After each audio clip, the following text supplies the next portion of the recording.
Jadi kematiannya bagaimana? Wajar atau enggak? Namun keterangan mereka, dokter bilang sebentar bilang, wah ini mungkin jantung. Tapi yang jadi persoalan, kenapa dia mengeluarkan busa? Penangkapan Febri ini juga ada kepentingan politik tertentu. Karena reputasi Febri sebagai Argojo yang siap menggunakan segala cara untuk memenuhi ya kan keinginan-keinginan tuannya gitu. Boleh Bapak tanya ke pengusaha-pengusaha sawit. Nggak ada satupun yang lewat tuh dari terornya Febri. Di sini iklim usaha itu ya kan diperburuk oleh perilaku penegak hukum yang mata duitan.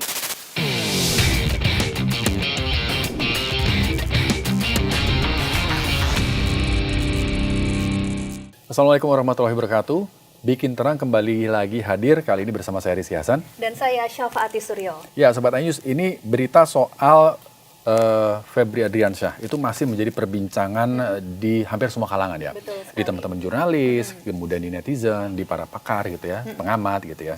Setelah kemarin yang terakhir ditahan tanpa borgol dan rompi tahanan, hari ini ada yang baru lagi ya infonya. Iya, kemarin ditemukan asisten rumah tangga Febri Adriansyah ditemukan meninggal dunia. Nah, ini kita akan bahas dengan seorang pengamat intelijen. Kita berharap bisa dapat informasi-informasi buat anak ya. Pak Sri Rajasa, terima kasih sudah hadir. Sama-sama, saya juga terima kasih banyak. Baik, Pak Sri, ini soal asisten rumah tangga Febri Adriansyah yang ditemukan meninggal dunia. Kalau menurut informasi yang Bapak kumpulkan gitu, ini kematiannya bagaimana? Wajar atau enggak? Begini, saya coba untuk menyampaikan tentang siapa Sutrimo ini sendiri kan.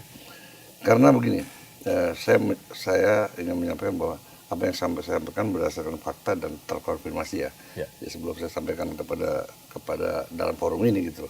Nah, Sutrimo itu sekitar 4 tahun lalu dia bekerja di tempatnya Pak Febri sebagai asisten rumah tangga, karena bersih-bersih rumah, kebunnya.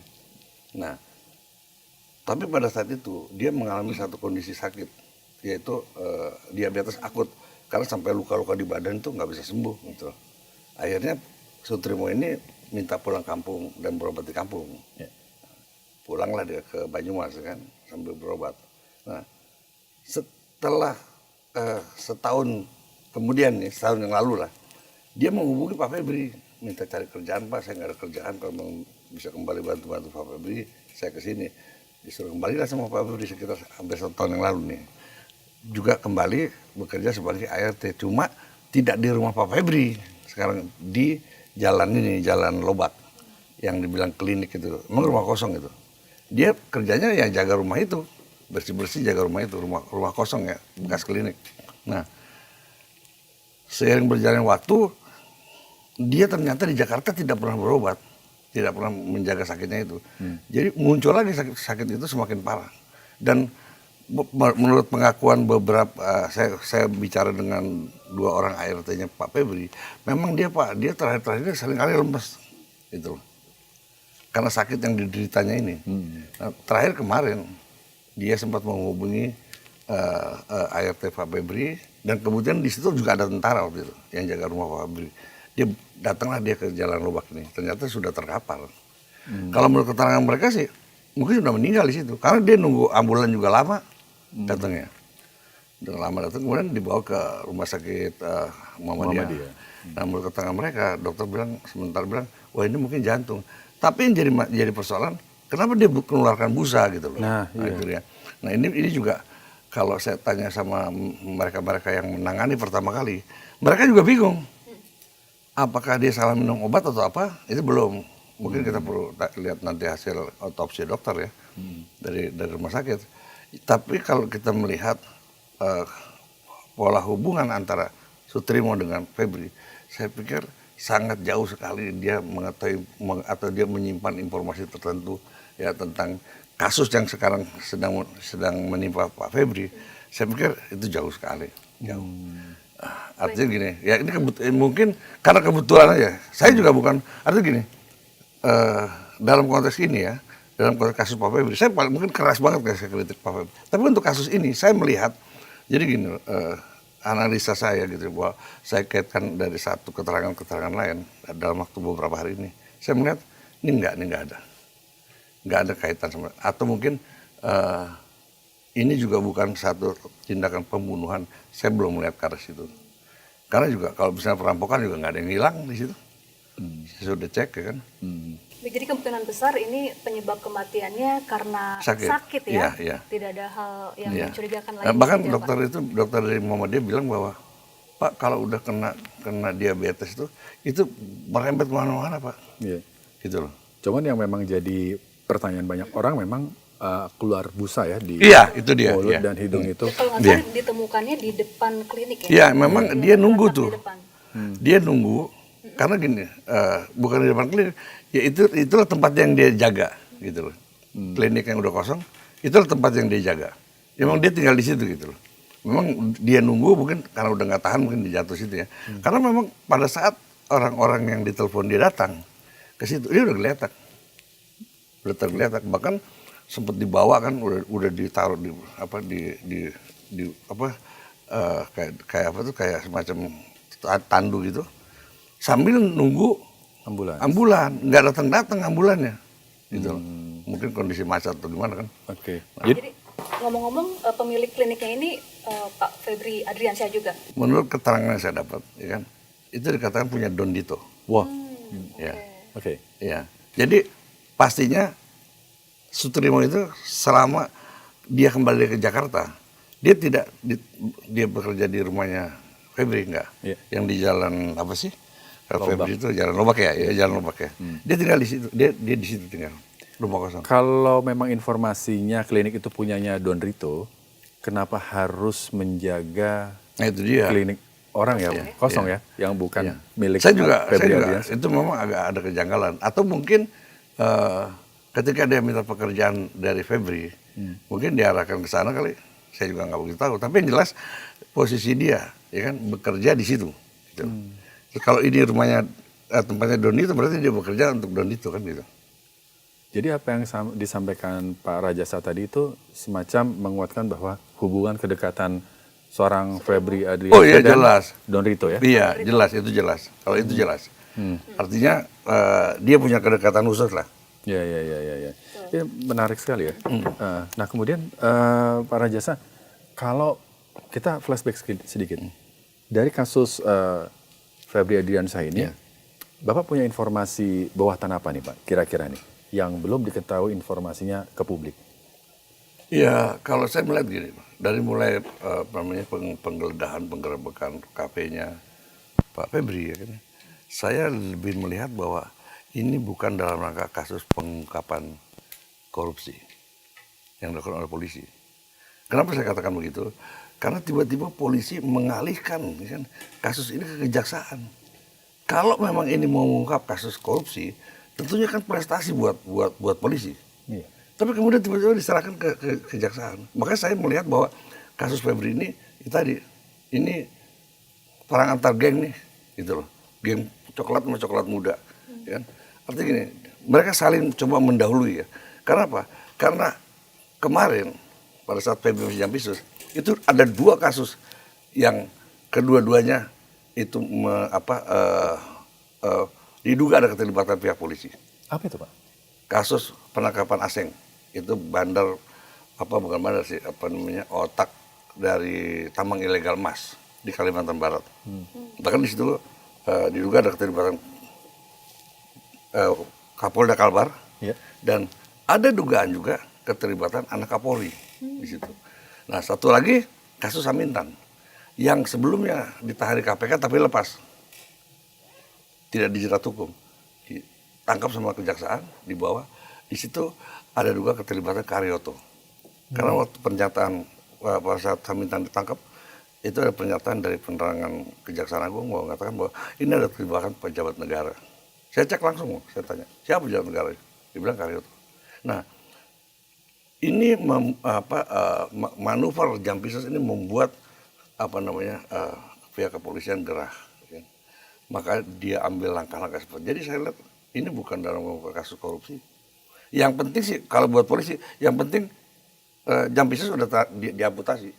Okay. Dia tidak lagi bisa jadi jaksa agung yang nanti akan bahaya buat ini. Kemudian dia juga tidak bisa lagi melaksanakan tugas-tugas pemberantasan korupsi karena kan udah dicopot. Yang penting itu. Dan jadi kasus ini memang ujung-ujungnya juga nggak akan mengungkap banyak hal.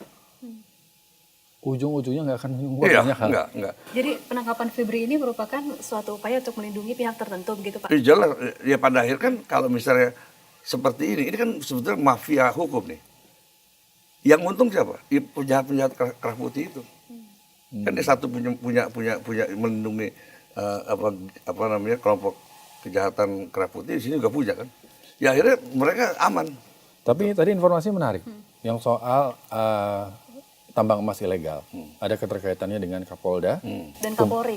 dan Anak, anak iya. Kapolri. Anak Iya. Kapolri. Ini diduga ya kan. Diduga. Iya. Oke, artinya seorang Febri Adriansyah sudah punya informasi, sudah Iya. punya Iya, kartu betul. begitu ya. Iya. Tapi sebelum itu dibuka kartunya, dia sudah keduluan ditangkap. Keduluan. Karena Polri juga sudah punya data itu sejak tahun lalu. Ketika Febri dibuntutin itu kan, itu sudah ada informasi itu.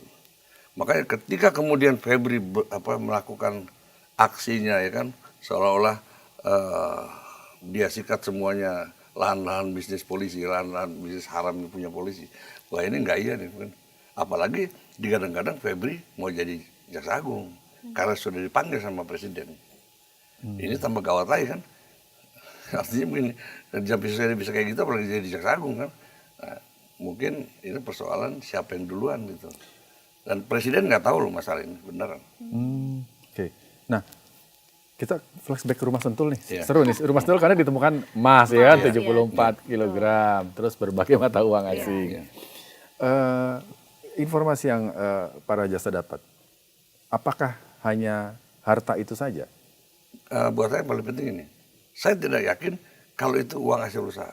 Itu barang bukti dari kasus-kasus penyitaan dilakukan oleh kejaksaan, oleh Jampisus. Itu barang bukti. Berarti tidak dikembalikan ke kas negara dong Pak? Ya bisa jadi kalau itu taruh di rumah, ya kan? Berarti itu kan ada mens rea apa gimana gitu ya, masalah bahasa hukumnya dari si penyidik itu siapa kalau misalnya Febri ya. Tapi kan kemarin dikatakan bahwa itu hasil usaha, saya nggak yakin. Tapi itu barang bukti dari bagian barang bukti yang disita oleh kejaksaan. Baik, jadi milik Febri Adriansyah nih yang mungkin jatah dia gitu loh Pak. Ya, sekarang begini ya kan, persoalan Febri tidak mengakui bahwa itu bukan barang dia, tapi itu kan ada di rumah dia loh, ya. Yang kemudian diakui sebagai rumahnya Don Dito, itu kan ya bisa aja semua orang begitu, tapi kan fakta awalnya itu kan rumah dia, gitu loh. Seperti kafe juga seperti itu kan, selalu dinyatakan bahwa itu bukan dia punya. Tapi kan faktanya bahwa itu dia punya. Oke. Sosok seorang Febri Adriansyah ini sebagai Jampisus, informasinya bagaimana Pak? Kan kabarnya saya dengar ada informasi yang bilang bahwa ya dia cukup ditakuti gitu ya. Oh iya jelas. Bukan disegani ya, ditakuti gitu ya. Nah begini ya, Febri itu seorang algojo ya kan, yang luar biasa sadisnya. Ketika masa pemerintahan Jokowi, kan, Febri itu dijadikan algojo untuk ngantem Asabri dengan Jiwasraya. Begitu luar biasa, dia gunakan segala cara. Artinya dia kriminalisasi orang-orang yang nggak salah. Hanya semata-mata untuk memenuhi syahwat politiknya Jokowi untuk mendapatkan Golkar. Coba ini. Caranya gimana Pak? Caranya Mendapatkan Golkar. di Asabri itu ada kerjasama dengan PT Cipta Dana milik Erlangga. Dia produknya adalah reksadana ya. Ini juga mengalami kerugian. Di Jiwasraya, ya kan, ada kerjasama dengan Bakri Group. Itu juga kacau. Nah, kita lihat dua orang ini, satu penasihat, satu ketua Golkar. Disikat nih, disandera. Tapi ternyata mereka pelaku, tapi mereka nggak sampai diperiksa pun enggak. Gitu. Akhirnya dikorbankan, ada orang-orang yang harus dikorbankan. Nah, Febri mampu untuk itu. Jangan salah Pak, dari dua kasus ini ribuan orang terzolimi. Belum pegawai Jiwasraya, belum orang-orang yang punya kerjasama dengan perusahaannya Bencok. Itu pun disita asetnya. Bahkan ada satu asuransi, itu asetnya dibukukan 2,4 triliun, kemudian disita sama Febri. Nggak ada kaitannya sama Jiwasraya dan Asabri, nggak ada. Karena dia kerjasama sama Bencok dan dia mendapat keuntungan dari Bencok. Ini kan ngeri.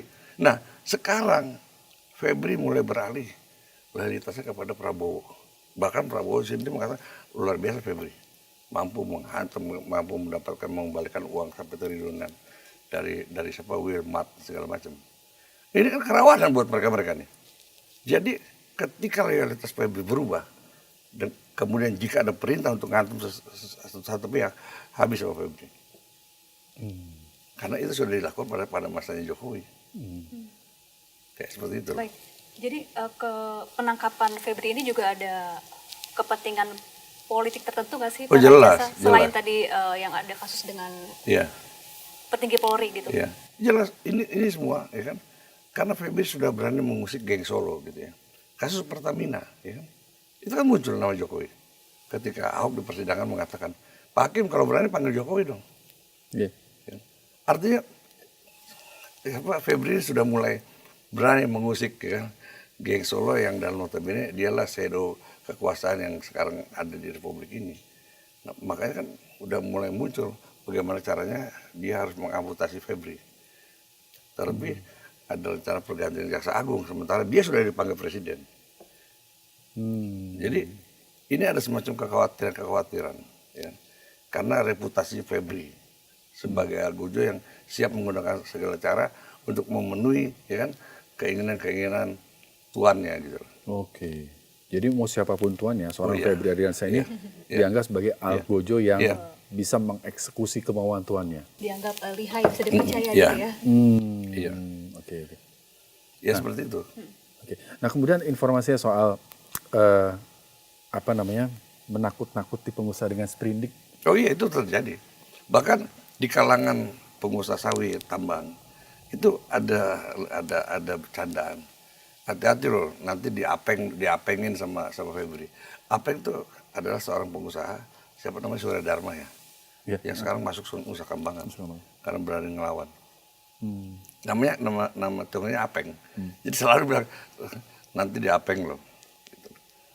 Dan itu sangat dirasakan sekali oleh pengusaha-pengusaha sawit dan tambang ketika Febri menjadi Javis kemarin. Ada kejadian itu, Pak? Ada semacam ketakutan ada. Dan Membawa bahkan sprindik gitu. bahkan pernyataannya di depan saya nih, pernyataannya siapa Bencok ya. Boleh Bapak tanya ke pengusaha-pengusaha sawit. Gak ada satupun yang lewat tuh dari terornya Febri. Gitu. Dan ini saya ngomongnya bisa dikonfirmasi. Karena Bencok juga berani. Saya bilang, Pak Bapak berani kok? Iya, oke. Saya berani gitu. Hidup saya juga udah tanggung, dia bilang seumur hidup. Rumah dia di Menteng, di Kuningan, disita semua. Sekarang itu dijadikan apa kayak macam seolah-olah siposnya punya kejaksaan. Coba ini, gila. Lalu siapa Don Rito ini, Pak Rajasa? Saya juga nggak begitu kenal. Tapi yang jelas ya kan, dia siap pasang badan gitu aja lah. Dan sangat gamblang sekali kok untuk melihat siapa Don Rito. Ya. Yang selalu diakui bahwa ini aset dia, ini aset dia. Ya artinya begini, ya Don Rito pasang badan siap-siap aja. Dia pasti nanti juga masuk. Ujung-ujungnya bukan Febri. Ya kita lihat ya kayak kasusnya Firly kan hilang begitu aja. Bahkan kasusnya Sylvester kan udah diputus juga nggak. Nanti juga akan seperti ini Febri. Coba ya. Saya nggak yakin sama sekali. Kalau memang ini pengungkapan kasus korupsi udah dari kemarin. Febri dipanggil, diperiksa ya kan. Kemana tuh alirannya? Pasti juga akan melibat akan menyentuh kekuasaan negara ini, pejabat-pejabat negara yang lain gitu. Tadi menarik ya, kalau seorang aparat hukum memperlakukan pengusaha-pengusaha seperti itu, jadi kita sebagai rakyat biasa ini berpikir, oh iya, pantas saja investor itu kabur ya, iya kan? Di Takut sini berinvestasi di sini ya? Iya. Di sini iklim usaha itu ya kan diperburuk oleh perilaku penegak hukum yang mata duitan. Terus saya bilang, gimana orang mau bisa berusaha? Ya, sebentar panggil kejaksaan, panggil polisi, ntar panggil mana lagi? Belum ngadepin LSM yang kacau balau di sini kan kacau rusak. Jangan salah loh, LSM juga kejaksaan kalau misalnya di tingkat kabupaten provinsi, dia punya LSM yang buat takut-takutin kepala dinas. Kejaksaan punya itu? Iya. Boleh tanya pada seluruh provinsi ini sama kabupaten ya kan. Pasti mereka bermain proyek. Pasti jadi calo proyek. Iya benar. Dia nggak main-main. Jadi kerusakannya udah begitu parah gitu loh. Terus masa kasus Febri mau diperlakukan begini lagi? Kapan mau insafnya gitu loh kan? Kapan mau jeraknya gitu loh? Iya. Kalau menurut Pak Rajasa, harusnya siapa yang menangani kasus ini? Ya. Menangani kasus Ya harusnya polisi lah. Karena kan yang memulai polisi, berarti kan dia punya bukti, alat bukti segala macam kan. Iya. Karena kan yang disasar kan kasus korupsi Febri. Ya. Iya. Tapi ketika ini dialihkan kepada, tanpa diperiksa Febri, dialihkan kepada kejaksaan, wah ini cuma mau mengamputasi Febri nih. Artinya dia jangan ada di situ. Udah, nggak ada lagi. Harusnya polisi dong. Iya, iya. Karena publik juga ragu ya, masa jaksa ini memeriksa mantan atasannya nggak gitu ya Pak ya? Sekarang Jampi itu siapa namanya? Kuntadi. Kuntadi. Ya itu orang Febri. Terus terang aja saya bilang. Bagaimana mau objektif? Indikasinya apa Pak? Itu orang Dia yang kan Febri dan didiknya Febri sebelumnya. Dan Dia dia akan direktur penyidiknya. dan akan setia. Udah pasti. Kita bisa lihat Bukan, kemarin karena ya, begini tidak Pak. Ya kan, diborgol, tidak pakai rompi karena, iya, tahanan. karena begini. Karena mereka masing-masing pegang kunci gitu aja. Oke. Apa pun tadi juga pada saat dia bersih-bersih amat, enggak juga gitu loh. Jadi sekarang ini mereka saling terkunci kan dalam kejahatan mereka sendiri. Saya kalau sama-sama ini jahat, mereka saling nutupin bagaimana mau mengungkap kejahatan. Kenapa begini. tidak dilimpahkan ke KPK Pak Rajasa? Ya. Kenapa tidak dilimpahkan ke KPK saja gitu? Iya, yang jelas Febri. begini. Ini juga tidak terlepas dari intervensi kekuasaan yang lebih tinggi ya. Itu aja. Kenapa nggak diserahkan KPK? Karena ada intervensi kekuasaan lebih tinggi. Jadi gini loh. Ini semata-mata bukan penegakan hukum kok. Ini banyak kepentingan politik di sini yang bermain. Ada kaitannya sama 2029? Oh pasti. Jokowi nggak mau terus sih 2009. Gitu loh. Kalau misalnya Febri dibiarkan begini, bisa juga menghambat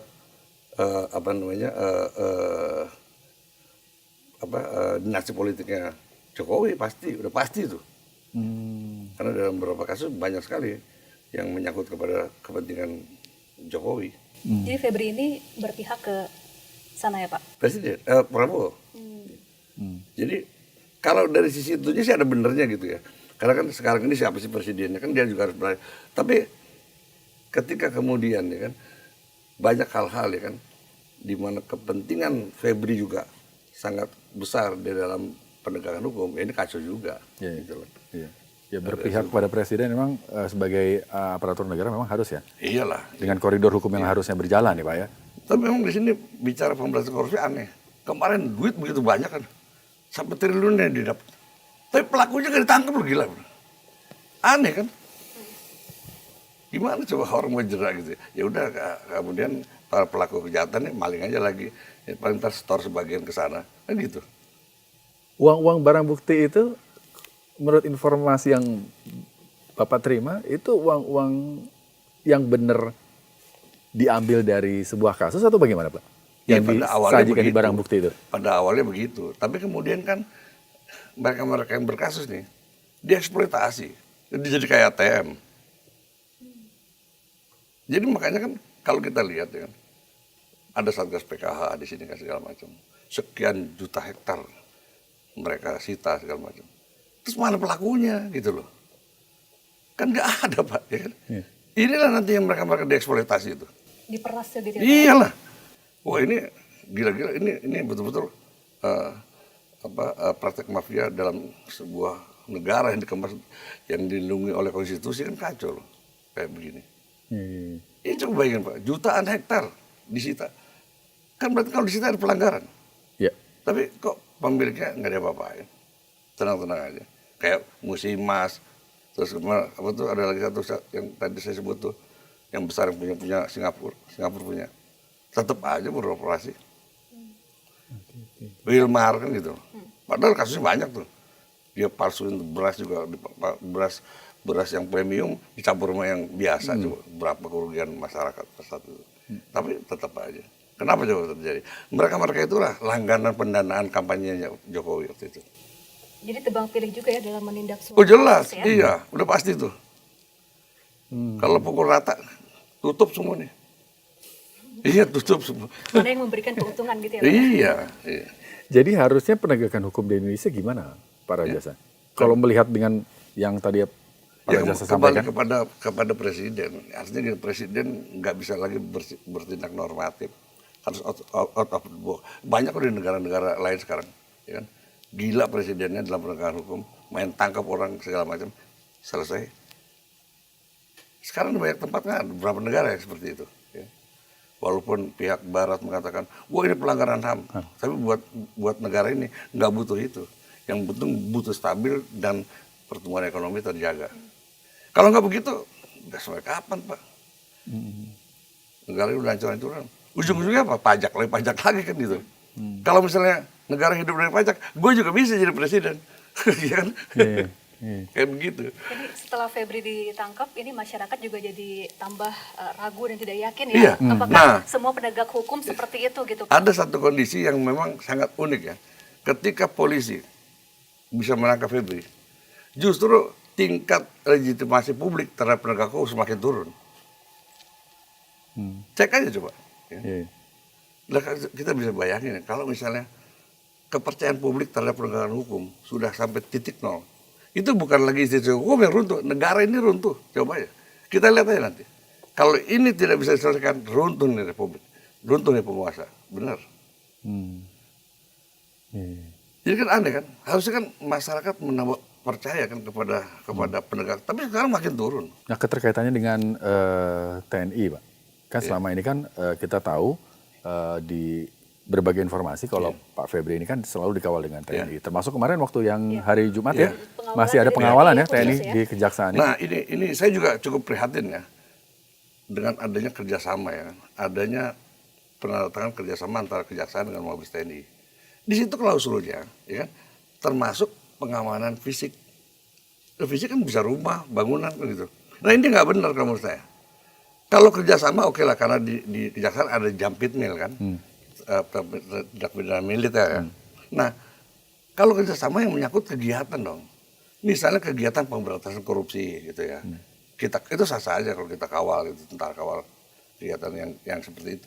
Tapi kalau kemudian pengamanan fisik ini bisa terjadi blunder gitu. Ketika kemarin rumah Febri mau digerebek, dijaga tentara coba. Padahal kan ada sesuatu kejahatan di sana kan gitu. Kalau menurut saya perlu dipertimbangkan lagi lah bentuk kerjasama itu, terutama dalam klausul tadi pengamanan fisik. Nah, ya itu udah berlebihan kalau menurut saya. Sangat berlebihan. Jadi kalau kerjasama ya kegiatan atau mungkin pengamanan kegiatan kasus-kasus korupsi yang terjadi di militer ya. Artinya kejaksaan boleh mengusut dikawal sama tentara karena ini militer kan. Nah itu boleh. Nggak ada pengamanan fisik, gila kita tentara yang nggak pernah dijagain sama tentara gimana sih? Iya. Ini jaksa ya dikawal sama tentara ya. Bahkan sama keluarganya loh. Semua dari mulai kejaksaan negeri sampai provinsi dijaga sama tentara. Ya, habis lah tentara, tiba-tiba ada perang dia nggak tahu perang lagi juga, kacau banget. Kayak security. Sampai ada semacam pos gitu ya di depan rumah itu ya. Iya. Kalau hubungan antara polisi dengan kejaksaan sendiri sebetulnya bagaimana sih Pak? Nggak baik-baik aja. Karena begini. Padahal udah salaman kemarin. Oh iya. Udah salaman kan? Itu munafik tuh bener. Sumpah ya, males yang lihat begitu. Karena gini kan, mereka tuh berdua ya kan, berlomba-lomba menjadi super body. Mereka itu polisi dengan kejaksaan. Oh, instansinya, ya, oke. Berusaha untuk menjadi super body, tapi dalam rangka apa? Banyak-banyakan menjadi backing lapak bisnis ilegal gitu aja. Saya pernah di setiap bisnis ilegal seperti judi, tambang ilegal, kebun ilegal dan macam-macam, pasti ada aparat hukum di situ. Udah pasti dah. Itu oknum Pak. Ya oknum, ya. Tapi kan kalau oknum terus sampai tingkat pimpinannya begitu kan kacau juga kan. Pasti kan akan berdampak kepada penegakan hukum. Ya. Tebang pilih segala macam. Kalau ini gue backingin nih, ini jangan. Ya. Kayak gitu kan kacau. Yang terjadi sekarang begitu. Oke. Kalau kaitannya dengan wakil kepala BGN yang ditangkap polisi ini, ditangkap kejaksaan kemarin, karena kan ini kan dari kepolisian. Ini ada kaitannya dengan penangkapan ya juga? paling tidak ada secara psikologis adalah. Artinya Febri ini polisi semua disikat sama dia kan gitu. Pasti ada secara psikologis. Karena memang konflik mereka sudah sejak lama. Berlomba-lomba dalam kesesatan lah begitu menurut saya sih. Berlomba Sudah sejak lama ya. Tapi Apalagi- setelah ini Pak, setelah penahanan Febri gitu ya, Pak Rajasa ngelihatnya ke depan bagaimana ini? Ya nggak ada apa-apa. Nggak ada apa-apa. Nggak ada. Coba kita, saya bukan arti mau bertaruh ya. Melihat dari kasus-kasus yang lain ketika ada keterlibatan pejabat hukum ya, aparat hukum, ini pasti dilambat-lambatin, lama-lama hilang. Kasus Firly aja coba. Belum ketangkap sampai sekarang. Bukan belum ketangkap, nggak ada apa-apain, nggak diperiksa juga kok. Iya. Padahal sudah ditersangka loh ya Sudah statusnya. tersangka. Ini pun Febri juga akan begitu. Apalagi dia diserahkan, artinya dikembalikan ke rumahnya. Udah. Jadi maksudnya kasus Febri ini ke depannya akan sama seperti status Pak Firly Bahuri, Iya. Menguap gitu ya. menguap Iya, menjadi iya. tersangka, tapi ya sudah. Iya. Gitu. Buat mereka-mereka ini, yang penting Febri sudah diamputasi. Nggak mungkin lagi jadi jaksa agung, nggak mungkin lagi menyidik kasus korupsi. Udah gitu aja. Aman buat mereka-mereka. Untuk melakukan kejahatan lagi maksudnya. Dan akan benar-benar ditahan tidak Pak? Enggak. Saya yakin dia juga nggak masuk ke sel, coba aja. Wah, Loh, yakin Pak? Ini kemarin-kemarin ya, iya. di kejaksaan, di kantor yang ditidur. Berani taruhan? Janganlah. Tapi ini kan sekarang ditahan di KPK. rutan KPK kan, Pak? Iya, iya, sekarang di KPK. Saya pikir, maksudnya kemarin pada saat di kejaksaan ya, nggak mungkin. Ya mungkin kalau di KPK cuma sekedar titipan aja, bisa jadi. Tapi juga beda lah, dapat perlakuan yang artinya dapat privilege juga, dia nggak mungkin juga seperti tahanan yang lain. Oke, menarik ya. Ternyata seperti itu ya penanganan hukum di Indonesia ya. Oh, Oke. Miris ya. mungkin bukan seperti itu, kita juga mungkin pernah mengalami kan. Iya. Artinya perbedaan di mata hukum kan gitu kan. Kalau misalnya rakyat biasa ya matilah kau ketemu. Jadi apa yang kalau menurut Pak Rajasa, dari kacamata Pak Rajasa, bagaimana supaya hukum di Indonesia ini benar-benar kembali ke track yang benar? Gitu? Harus apa? Revolusi, itu aja menurut saya. Tebang satu generasi selesai. Kalau begini terus nggak mungkin. Tapi sulit. Hanya ganti pemain sekarang ini. Sekarang misalnya gini, oke dibuat satgas dalam rangka pemberantasan, ujung ganti pemain aja. Kebocoran uang negara masih tetap. Nggak bisa. Sekarang korupsi itu Pak, sekarang ini sudah menjadi ibadah fardu ain. Jadi yang nggak korupsi dosa. Nggak usah masuk sistem gitu ya? Iya. Yang nggak korupsi udah dianggap dosa. Bener. Atau pangkas satu generasi. Pangkas satu generasi ya? Ini udah, artinya udah, apa ya, bener-bener bangsa ini udah terpuruk banget ya. Wah, kita kaya banget segala macam ya. Bahkan kasus apa tuh under invoicing sama transfer pricing itu 15.000 triliun, banyak itu gimana tuh? 15.000 triliun. Nggak mungkin kan kalau nggak ada terlibatan pejabat-pejabat negara ini bisa terus langgeng kejahatan terjadi seperti itu.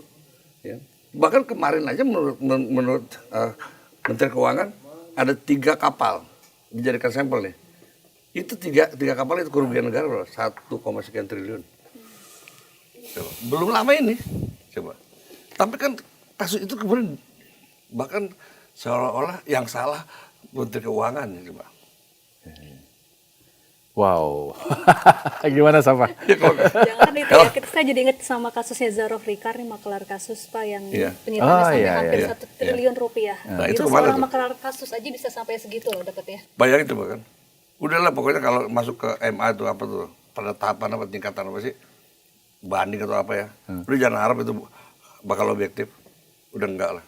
Saya berarti 90% mereka cuma ngejar rente aja dari kasus hukum. Saya pernah marah sama, jadi makanya sekarang ini Pak, nggak patut kita bilang hakim tuh kepada yang mulia. Udah jangan deh, bapak-bapak aja, ibu-ibu aja gitulah. Ya, tunjukin dulu dong, ya kan, kemuliaan dia. Kalau dia sendiri nggak bisa nunjukin kemuliaan, ngapa kita panggil yang mulia? Kalau saya orang Islam nih, Nabi Muhammad panggil Muhammad doang, udah pakai yang mulia lagi, nggak bener tuh. Saya bilang, Kan disebut sebagai wakil Tuhan. mana? Tuhan nggak seorang pernah hakim. Tuhan nggak pernah mewakili manusia ini di Indonesia, nggak. Karena nggak beres semua. Itu dari jaksa, hakim, pengacara, polisi, semua. Kenapa saya ngomong keras gini? Karena dalam situasi yang sudah sangat buruk begini, nggak ada pilihan kata yang bijak, nggak ada. Harus keras, harus terbuka, udah gitu aja. Oke. Iya harus begitu. Kalau misalnya kita masih berandai-andai, publik juga ngeliatnya, bikin gua mikir siapa sih sebenarnya pelaku korupsi. Kita harus ngomong, nggak bisa enggak. Iya. Jadi setelah Febri ditangkap masih banyak Febri lainnya nih Pak ya? Pastilah, ya kan? Karena nggak ada efek jerah kok, ya kan? Nggak ada.